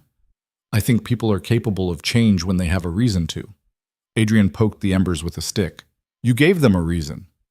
"We gave them a reason." "You started it." "You finished it." Adrian smiled. "I think we're both stubborn enough to make this work." Elena leaned against him, his warmth cutting through the cold. "What was it like? Being trapped as a wolf for that long?" Adrian was quiet for a moment. "Lonely," he said finally. "Even with the pack." There were parts of myself I couldn't access, thoughts I couldn't fully form. I was diminished. And now? Now I'm whole. He turned to look at her. Because of you. I didn't do anything special. You did everything. Adrian's voice was rough. You saw me. Not as a threat or a tool or a monster, just as someone who needed help. And you helped anyway. Elena didn't know what to say to that, so she just held his hand and watched the stars come out overhead. Below them, the valley stretched away into darkness. And somewhere in that darkness, Pinewood slept. A town that had learned to make room for wolves. It wasn't perfect, it wouldn't be easy, but it was possible. And that, Elena thought, was enough. For now. But for now lasted exactly 48 hours. Elena was hauling water from the creek when she heard the helicopters. The sound was distant at first, a rhythmic thump that could have been mistaken for thunder. But it grew louder, closer, until the air itself seemed to vibrate. She dropped the buckets and ran back to camp. Adrian was already in the clearing, head tilted toward the sky. The pack emerged from the forest, hackles raised, growling low. What is that? Elena asked. Not local, Adrian said. His jaw was tight. Military, maybe. Or federal. The helicopters appeared over the ridgeline. 3 of them, black and unmarked, cutting through the sky like predators. They circled the camp once, then landed in the valley below the ruins. Stay here, Adrian told the pack. He shifted to human form and grabbed the clothes Elena tossed him. Let me handle this. Not a chance, Elena said, already moving toward the valley. They reached the landing site as the helicopter doors opened. 6 people emerged, 4 in tactical gear carrying rifles, 2 in suits that looked absurdly out of place in the wilderness. The older of the 2 suited figures stepped forward. She was in her 50s, gray hair pulled back severely, eyes sharp behind wire-rimmed glasses. Adrian Hale, she called over the dying rotor noise. Adrian stopped 20 feet away. Depends on who's asking. Dr. Sarah Vance. Department of Interior, Wildlife Services Division. She pulled out a badge. We need to talk. About? About the situation in Pinewood. About you and your pack. Vance's tone was professional, but not unfriendly. About whether we're going to have a problem. Elena moved to stand beside Adrian. There's no problem. We have an agreement with the town. Vance's eyes flicked to her. You must be Elena Ward, the woman who threatened a sheriff with a rifle. He was trying to burn me alive at the time, Elena said flatly. Context matters. It does, Vance gestured toward the helicopters. Which is why I'm here instead of a tactical response team. I've read the reports, talked to witnesses, reviewed Daniel Frost's historical documentation. She paused. And I'm trying to decide if this is a miracle or a disaster waiting to happen. What do you want? Adrian asked. The truth. Vance took a step closer. Are you a threat to human safety? No. Can you prove that? I've lived in these mountains for over a century without killing a single human. Adrian's voice was level. How much more proof do you need? I believe you, Vance said, but my superiors need more than my word. They need documentation, verification, a framework for how this is going to work going forward. Work how? Elena asked. You planning to put them in a zoo? Study them in a lab? Neither. Vance's expression didn't change. I'm planning to protect them, legally, if they'll let me. That stopped Elena cold. What? There's a provision in the Endangered Species Act for cryptid populations. Vance pulled a folder from her jacket.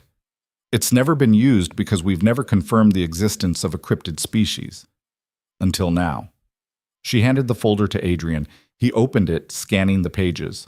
This would classify us as a protected population, he said slowly. Federal jurisdiction. Hunting prohibited. Territory designated as sanctuary land. Exactly. Vance's tone warmed slightly. But it comes with conditions. Regular monitoring, population counts, behavioral assessment. You'd be giving up some autonomy in exchange for legal protection. Adrian looked at Elena. She could see the conflict in his eyes, the wariness of trusting any government institution warring with the practicality of what was being offered. We need to discuss this with the pack, Elena said. Of course. Vance checked her watch. I can give you 24 hours. After that, I have to file my report. And if we say no? Adrian asked. Vance's expression hardened. Then I can't stop what comes next. Because word is spreading. About you. About what you are. And there are people who will see you as a resource to be exploited or a threat to be eliminated. She gestured to the folder. This gives you legal standing. It's not perfect, but it's protection. Ciao. The pack meeting that night was tense. They gathered in the ruins, 23 wolves and 2 humans, while Adrian explained in growls and barks what Vance was proposing. Blaze was skeptical. Bear was outright hostile. Ghost remained silent but watchful. The younger wolves looked to the elders for guidance. They want to track us, Adrian said, switching to English for Elena's benefit. Count us. Study our behavior. In exchange, they'll make it illegal to hunt us and designate this entire region as protected territory. Can we trust them? Elena asked. No, Adrian said bluntly. But we can use them. Blaze growled a question. She asks what happens if they break their word, Adrian translated. Elena thought about that. Then we expose them, document everything, build relationships with environmental groups, indigenous rights organizations, anyone who has a stake in protecting wild places. Another growl from Bear. He says humans always take more than they give. Some do, Elena agreed.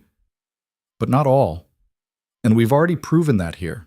Pinewood is working with us, not against us. This is just expanding that model. The debate went on for hours. Arguments in wolf speak that Elena could only partially follow, interrupted by Adrian's translations and her own input. Finally, Blaze stood and barked once, sharp and commanding. The pack fell silent. She walked to Adrian and pressed her nose to his. Then she turned and walked to Elena, doing the same. She's saying we lead, Adrian said quietly. Whatever we decide, the pack follows. Elena's heart hammered. That's a lot of responsibility. It is. She looked around at the assembled wolves, at the scarred muzzle of old Ghost, who'd survived more hunts than she could imagine. At Trouble, who was barely old enough to know what fear meant. At all of them, trusting her and Adrian to make the right choice. We do it, Elena said. We take the deal, but on our terms. We demand transparency. We demand oversight goes both ways, and if they violate the agreement, we walk. Adrian studied her face. Then he nodded. On our terms. He turned to the pack and howled. One by one, they joined in, a chorus of voices that echoed off the mountains and rolled through the valley. Agreement, unity, trust. Hug. The next morning, Elena and Adrian met Vance at the landing site. We accept, Adrian said, with conditions. Vance pulled out a tablet. I'm listening. Elena laid out their terms. Monitoring would be non-invasive. Camera traps and observation only, no tagging or capture. Population counts would be conducted jointly by government biologists and pack representatives. Any research conducted would be reviewed by Adrian first. And most importantly, the pack retained the right to withdraw from the agreement if the government violated its terms. Vance typed as Elena spoke, her expression neutral. When Elena finished, Vance looked up. The withdrawal clause is going to be a hard sell to my superiors. Then they don't get a deal, Adrian said. You have no leverage. We have public opinion. Elena pulled out her phone. Service was spotty, but Daniel had helped her set up a social media account. We go public with what happened in Pinewood, with the fact that shapeshifters are real and asking for protection. This becomes the biggest conservation story in history. You'd risk exposure? We're already exposed, Adrian said. Half the town knows what we are. It's only a matter of time before it spreads. Better to control the narrative. Vance was quiet for a long moment. Then she smiled, barely, but it was there. You're smarter than I expected. People keep underestimating us, Elena said. It's getting old. I can see that. Vance made a few more notes. I'll take this to my director. It'll take a few days. We'll wait, Adrian said. But as Vance and her team packed up to leave, one of the tactical officers approached. He was young, maybe 30, with nervous eyes. I just wanted to say, he started, then stopped. My grandmother was Salish. She used to tell stories about the spirit walkers. I never believed her. He looked at Adrian. I'm glad she was right. Adrian's expression softened. What was her name? Grace Running Deer. I knew her. Adrian's voice was quiet. She brought me food once, when I was injured. Never told anyone. Never asked for anything in return. The officer's eyes widened. That was 60 years ago. I remember. The officer swallowed hard, then he held out his hand. Adrian shook it. Thank you for protecting the mountain, the officer said. Thank you for protecting your grandmother's memory. Elena watched the exchange, something tight in her chest loosening. Maybe this could actually work. Vance returned 4 days later with a contract and a film crew. My director approved your terms, she said. But there's one addition, a documentary, something we can show to Congress, to the public, explaining what you are and why you deserve protection. Elena glanced at Adrian. A documentary? It's non-negotiable, Vance said. We need to get ahead of this story before someone else tells it for us. Who's making it? Vance gestured to a woman emerging from one of the helicopters. She was in her 40s, wearing hiking boots and a weatherproof jacket, a camera bag slung over her shoulder. This is Maya Chen, award-winning environmental filmmaker. She's here to document your story. Maya approached with an easy smile. I know this is invasive. I know you probably hate the idea. But I promise, I'm here to show the truth, not some sensationalized version. Elena looked at Adrian. He shrugged. We've come this far. Fine, Elena said, but we approve all footage before it's released. Deal, Maya said immediately. The filming took 3 weeks. Maya followed them everywhere, on hunts, during pack meetings, through daily routines. She interviewed Elena about how she'd met Adrian, about the night she opened the door to the wolves. She filmed Adrian shifting between forms, the pack moving through the forest, the delicate balance of life in the wild. And she came to Pinewood. Ruth agreed to be interviewed, sitting in her living room while Maya's cameras rolled. I was scared at first, Ruth admitted. We all were. But Elena, she showed us we didn't have to be. That fear was a choice, not a fact. The young rancher who'd made the deal about the creek spoke too. My grandfather used to say the land doesn't belong to us, we belong to it. I'd forgotten that. They reminded me. Even Calhoun sat down, though he looked uncomfortable the whole time. I don't like it, he said bluntly. I don't trust it, but I'm willing to admit when I'm wrong, and I was wrong about them being mindless animals. Are you still worried they're dangerous? Maya asked. Everything in the wild is dangerous, Calhoun said, but they're not malicious. There's a difference. Daniel Frost provided historical context, reading from his grandfather's journal, showing the symbols carved into the ruins. This isn't new, he said. We've just forgotten, or chosen to forget. But the old stories, they're all true. The shapeshifters, the guardians, the bond between human and wild. It's always been there. We just stopped listening. On the final day of filming, Maya asked Elena the question she'd been avoiding. What made you do it? Risk everything for wolves you didn't know? Elena was silent for a long moment, watching the pack play in the clearing below the ruins. Trouble was wrestling with Bear, who was patiently pretending to lose. Blaze groomed Ghost's graying fur. Adrian sat apart, human for the moment, whittling a piece of wood with his knife. I was broken when I came here, Elena said finally. I didn't think I had anything left to lose, but they gave me something to fight for, something worth protecting. She looked at Maya. They reminded me what it means to be loyal, to trust, to belong. And you fell in love with one of them. Elena didn't hesitate. Yes. How does that work? Like any relationship. Elena smiled. Lots of communication, compromise, accepting each other's differences. And the fact that he's a shape-shifting alpha wolf? That's just one of his qualities. Elena's smile widened. He's also stubborn, overprotective, and terrible at sharing food. Maya laughed. I like you. I like you too. Elena stood. You going to tell our story, right? I'm going to tell it true, Maya said. Which is better.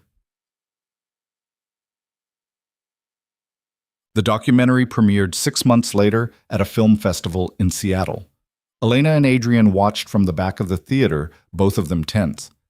The film opened with sweeping shots of the Cascade Range, snow-covered peaks, dense forests, wild rivers.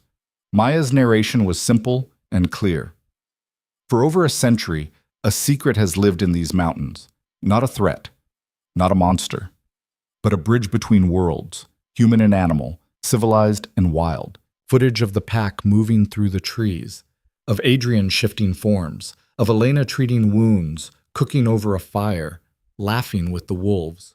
This is the story of Elena Ward, who fled civilization and found purpose in the wilderness, and Adrian Hale, who was trapped between forms until one woman's compassion broke a curse older than the mountains themselves. Interviews with Ruth, Daniel, the rancher, Calhoun's grudging admission, Vance explaining the legal framework. Together, they've built something unprecedented, a partnership between town and pack, human and shapeshifter, fear and trust. The film ended with footage of Elena and Adrian standing at the edge of the valley, looking out over the land they protected. The pack surrounded them, not as animals or as property, but as equals. "This is their world," Maya's voice said, "and they're inviting us to be part of it. The question is, are we brave enough to accept?" The screen went black. Silence filled the theater. Then applause erupted. People stood. Some were crying. Elena felt Adrian's hand find hers in the dark. "We did it," she whispered. "You did it," he whispered back. "We." He squeezed her hand. "We." The documentary went viral within days. News outlets picked it up. Conservation groups rallied behind it. The Department of Interior fast-tracked the protected status designation. But not everyone was happy. There were protests, religious groups calling them abominations, hunters claiming it set a dangerous precedent, politicians arguing it was government overreach. And there were threats. The first came via email, vague warnings about unnatural creatures and vigilante justice. Elena deleted them. Then came phone calls to Ruth's store, to Daniel's house, to anyone connected to the pack. "We should have expected this," Adrian said, reading through the latest batch of messages. "Doesn't make it easier," Elena said.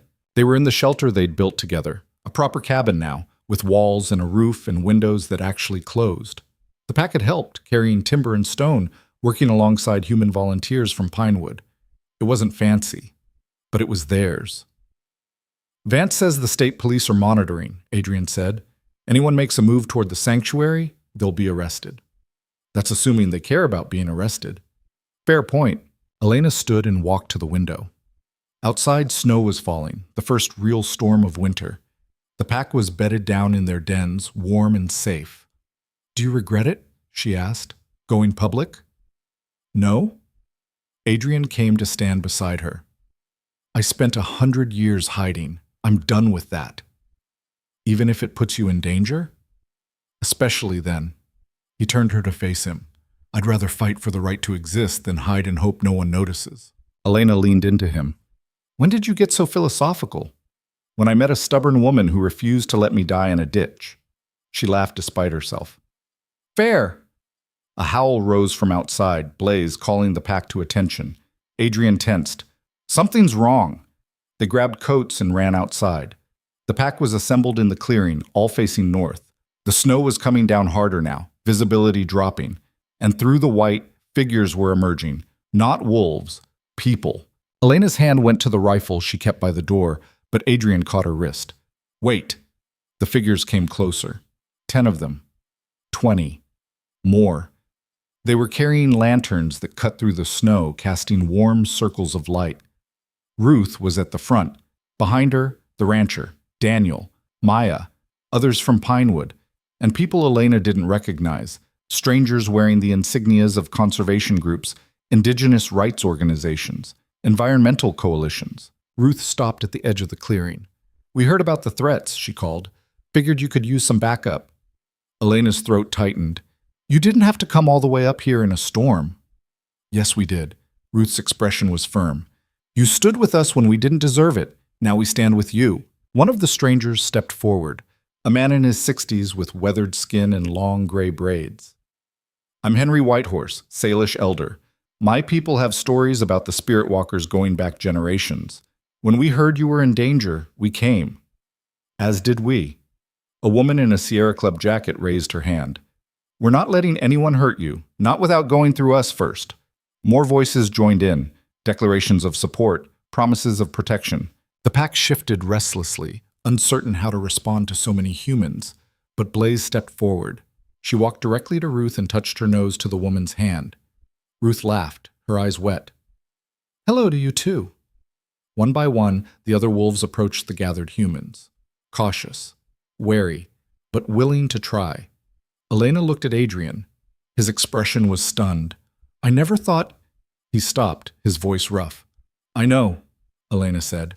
Henry Whitehorse approached them. May I? He asked, gesturing to the cabin. Of course, Elena said. Inside, Henry pulled a bundle of sage from his bag.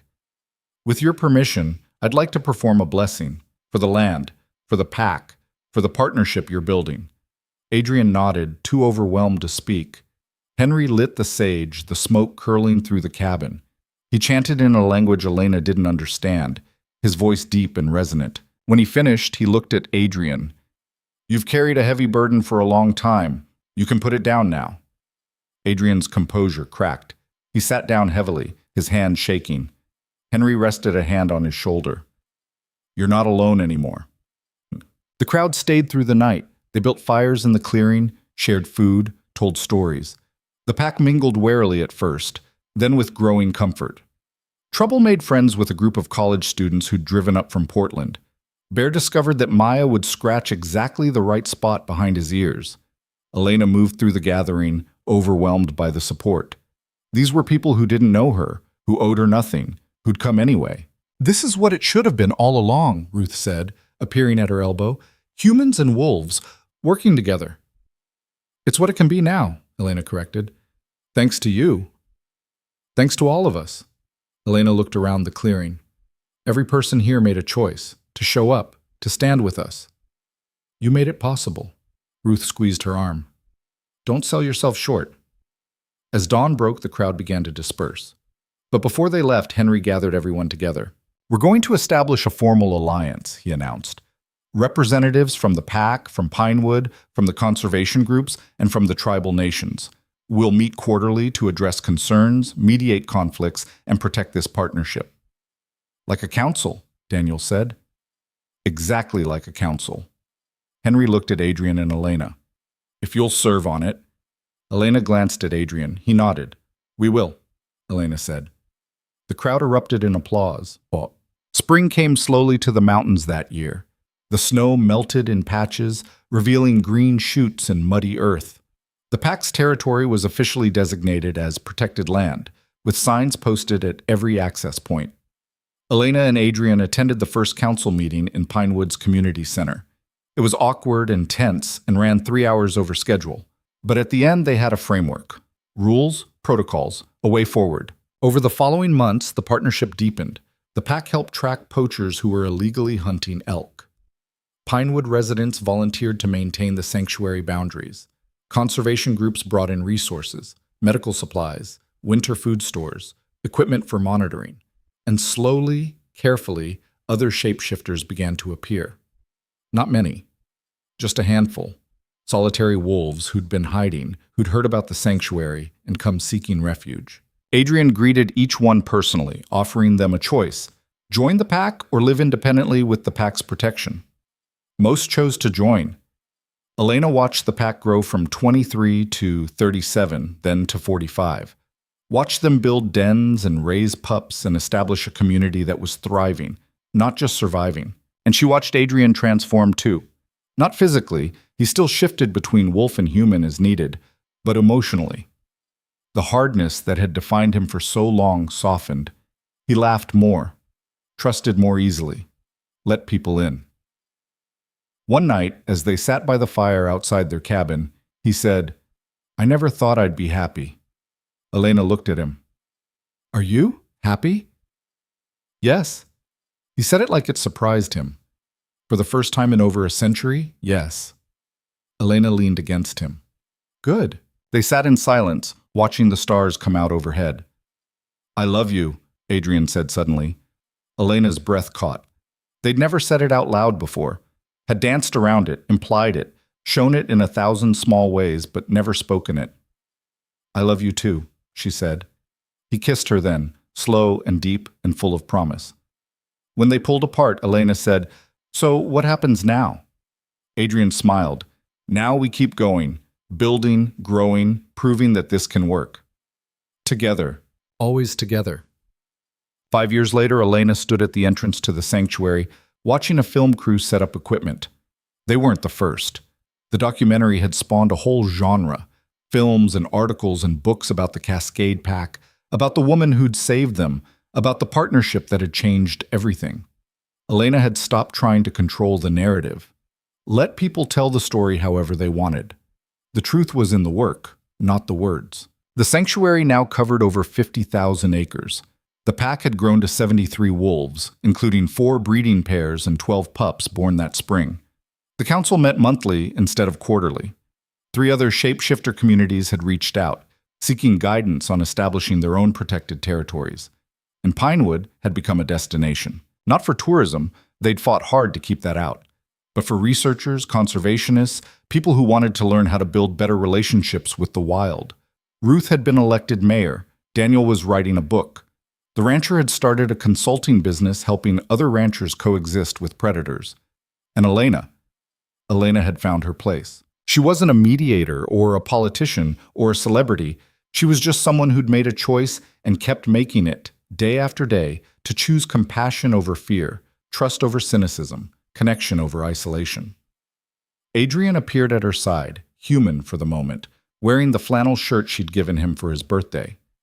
Or what they'd decided was his birthday, since he couldn't remember the exact date anymore. "Ready?" he asked. "For what?" "The interview." He nodded toward the film crew. "They want to talk to both of us." Elena groaned. "I hate interviews." "I know, but you're good at them." "I'm really not." "You're better than you think." He took her hand. "Come on, let's go show them what we've built."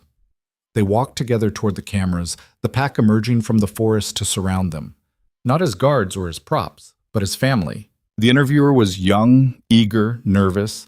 "Thank you both for agreeing to this. I know you're busy." "It's fine," Elena said, settling into a camp chair. Adrian sat beside her, close enough that their knees touched. "I'll get right to it," the interviewer said. 5 years ago, you stood in front of armed men and refused to let them kill the wolves. What made you do it?" Elena thought about that, about the woman she'd been when she first came to these mountains, broken, angry, convinced she was better off alone. "I was running from a world that had hurt me," she said slowly. "But what I found here taught me something important. The world isn't divided into safe and dangerous, good and bad, human and wild. It's all connected. And the only way we survive, any of us, is by choosing to protect each other. Even when it's hard? Especially when it's hard." Elena looked at Adrian, at the pack, at the forest stretching away behind them. "Because that's when it matters most." The interviewer leaned forward. "If you could go back to that first night when you opened the door to 2 wolves in a blizzard, would you do it again?" Elena smiled. "Every time." Adrian's hand found hers, his grip warm and solid. And as the cameras rolled and the pack settled around them and the mountains rose like guardians against the sky, Elena Ward knew something with absolute certainty. She was exactly where she was supposed to be, with exactly who she was supposed to be with. Not because it was easy, not because it was safe, but because it was right. And in the end, that was all that mattered. The wilderness had broken her curse too, the one she'd built around her own heart, the one that said trust was weakness and connection was pain, and the only way to survive was alone. Adrian had shown her a different way. The pack had shown her a different way, and together they'd built something that would outlast them all. A new order, forged not by dominance or fear, but by choice, by courage, and by love.